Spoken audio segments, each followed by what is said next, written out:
Welcome to this tutorial on how to see your profit and loss on the Thinkorswim platform. In this video, we will walk you through the steps necessary to access your P&L information easily and effectively. Whether you are a beginner or a seasoned trader, understanding your profit and loss is crucial for managing your investments. First, open your Thinkorswim application and log into your account. Once you are on the main screen, navigate to the Monitor tab located at the top of the platform. This section is where you can view your account's performance, including your current positions and their corresponding profit and loss. You will see a summary of your P&L on the right side of the Monitor tab. Next, you can delve deeper into your individual trades to see their specific profit and loss figures. So click on the Activity and Positions area within the Monitor tab. Here, you can see a detailed list of all your trades, including entry prices, current prices, and P&L calculations for each position. You can also customize the columns to display additional information if desired. Finally, familiarize yourself with the P&L metrics that Thinkorswim offers.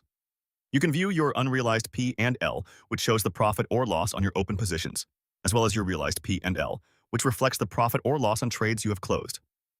Understanding these figures will help you make informed trading decisions. Thank you for watching, and be sure to check out our other tutorials for more tips on using Thinkorswim effectively.